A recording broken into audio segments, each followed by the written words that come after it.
Question number 29 is a case study based question. So we have to read the following paragraphs and answer the question that follows. Now, इसमें आपको बताया है capacitors के बारे में. Capacitors are manufactured with certain standard capacitances and working voltages.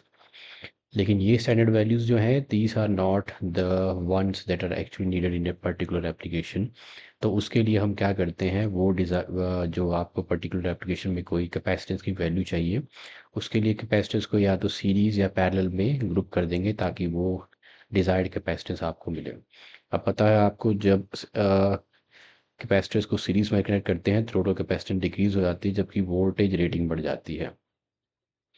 Or capacitance in series is given by 1 upon capacitance of first and 2 and so on goes for the n capacitors. जबकि parallel में जो है total capacitance increase हो जाती है. Capacitance in parallel is C1 plus C2 that is the sum of the individual capacitance of the capacitors. Voltage rating same रहती है. तो इस केस में कैपेसिटेंस बढ़ेगी, इस केस में कैपेसिटेंस कम हो जाएगी बिकॉज सीरीज में is equal to the sum of the reciprocal of the individual capacitances. तो कैपेसिटर में जो एनर्जी स्टोर्ड होती है in the form of electric field and stored in proportion to the square of the voltage and capacitance, which is given by U is equal to half CV square, where C is the capacitance, V is the voltage. Okay आपको ये given circuit इधर दे रखा है. तो इसमें दो capacitors हैं, एक 3 माइक्रोफराड और 6 माइक्रोफराड का. They are connected in series in the circuit for a long time. Long time मतलब they have been charge till now, और ये है अपनी स्टडी स्टेट में. बिकॉज अब that means no current is flowing in this branch. This branch is behaving like an open. Open means no current is flowing through this AB branch. Okay, now the question that follows is we have to find the total capacitance of the circuit. So capacitance में दो capacitors and these are connected in series. So total capacitance of them would be the reciprocal of the total capacitance series would be the sum of the reciprocal of the individual capacitances. Yeah, I think 6, 2, okay, sorry, 1. This is 1 plus 2 which is equal to 3 by 6 which is 1 by 2. The capacitance is series 2 microfarad हो जाएगी. 2 microfarad means D is the correct option here. Okay, पहले का आ गया आपका 2 microfarad and next current in the 10 ohm resistor आपको find out करना है. तो जैसे मैंने बताया था शुरू में, after a long time capacitors are fully charge and block all DC current through the central branch. इधर कोई करंट नहीं आएगा. तो ये स्टडी स्टेट में पहुंच गया है. करंट सिर्फ इधर बाहर बाहर से फ्लो करेगा इधर. This is the main circuit now. तो current flows through 5 ohm and 10 ohm resistors. 5 ohm और 10 ओम रजिस्टर्स में ही फ्लो करेगा. तो टोटल जो रेजिस्टेंस हो जाएगी दैट विल बी 5 और 10 ओम सीरीज में है. 5 plus 10 is equal to 15 ohm. Now we have to find the current. तो इसके थ्रू करंट, दोनों के थ्रू करंट सेम रहेगा. So using Ohm's law I is equal to V by R total. V है आपका 3, R total है 15. So this is equal to 1 by 5 which is equal to 0.2 ampere. तो 0.2 ampere means C is the correct option here. Okay, next है आपके पास part 3 में potential difference आपको find out करनी है between points A and B. अब current नहीं है तो इसका मतलब ये पोटेंशियल, जिसका मतलब है ये दोनों सेम पोटेंशियल पे हैं अभी यहाँ पे ये दोनों पॉइंट्स. तो अगर इन दोनों के क्रॉस आपको पोटेंशियल डिफरेंस फाइंड आउट करनी है तो अभी देखो ये 10 ओम. तो अगर जो पोटेंशियल इधर है सेम पोटेंशियल इधर होगा, जो पॉइंट पोटेंशियल इधर है सेम पोटेंशियल इधर होएगा. तो इसको हम पोटेंशियल, जो पोटेंशियल एट बी, इस पॉइंट पे भी पोटेंशियल एट बी के बराबर होगा इधर बी. तो इसका मतलब ये यहाँ पे 10 ओम के क्रॉस जो पोटेंशियल है that will be the same across the potential between points A and B.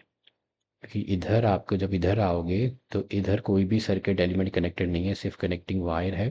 तो दो पोटेंशियल इधर पे है, सेम पोटेंशियल इधर पे है. जो पोटेंशियल बी पे है सेम पोटेंशियल इधर है. तो पोटेंशियल अक्रॉस 10 ओम निकालोगे तो potential across V A B. तो V A B is equal to आ जाएगा करंट. अब करंट फ्लो कर रहा था पीछे, हमने निकाला है 0.2 इंटू आर. रेजिस्टेंस है 10 which is equal to 2 volt. तो 2 volt means A is the correct option here. Okay, next है आपका part 4, the value of charge on the plates of 6 microfarad capacitor. Okay, first one. अब इसमें जो capacitors हैं जो सीरीज में जो stores the same amount of charge, तो Q इज इक्वल टू आ जाएगा सी इक्वलेंट जो थी वो थी 2 microfarad. So 2 microfarad into voltage across A and B थी 2. तो इसमें जो आपका आंसर आएगा voltage across A and B भी आपने निकाला है, that is 2. So this is 2 which is equal to आ जाएगा 4. इधर आ जाएगा माइक्रोकूलम, माइक्रो को लेते हैं तो चार्ज आ गया 4 माइक्रोकूलम, यहाँ बी आ गया करेक्ट ऑप्शन.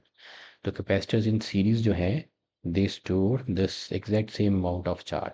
तो चार्ज इन दोनों पे सेम चार्ज होएगा सीरीज में. ओके, तो आपको निकालना है charge on the plates of 6 microfarad capacitor. यह है 6 microfarad capacitor, so that will be the equivalent capacitance into a potential difference between A and B which is 2. तो ये आ जाएगा 4 microfarad. This is the charge on the 6 microfarad capacitor which is 4. Okay, next आपसे पूछा इसी का जो part B है, the wire between two capacitors is cut. अब यहाँ पे अगर हम वायर कट कर दें this, इसको यहाँ से काट दें सर्किट को, तो करंट सर्किट में इंक्रीज होगा डिक्रीज होगा, remains the same, first increase then become stable.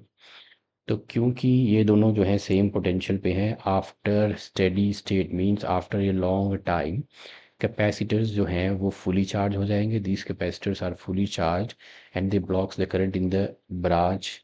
तो करंट थ्रू पी जो हो जाएगा वो ज़ीरो हो जाएगा. This behaves like an open circuit. इसका यहाँ इस ब्रांच में बी ब्रांच में कोई भी करंट फ्लो नहीं करेगा. और अगर आप अब करंट है ही नहीं तो इसको अगर आप बीच से काट भी दो, it doesn't make any difference. So cutting wire at P creates a physical break in the branch. सिर्फ ये ब्रांच टूट जाएगी जो कि ऑलरेडी ओपन सर्किट थी जिसमें ऑलरेडी कोई करंट नहीं था. So it has no effect on the current flowing through 5 ohm and 10 ohm resistors. तो करंट आपका बाहर ही फ्लो कर रहा था इन द मेन सर्किट, ऐसे ही फ्लो कर रहा था. तो current remains the same. Branch यहाँ से कटी है, इसमें तो करंट आ ही नहीं रहा था, तो current it remains the same. So C is the correct option here. Okay, this was the case study based question number 29.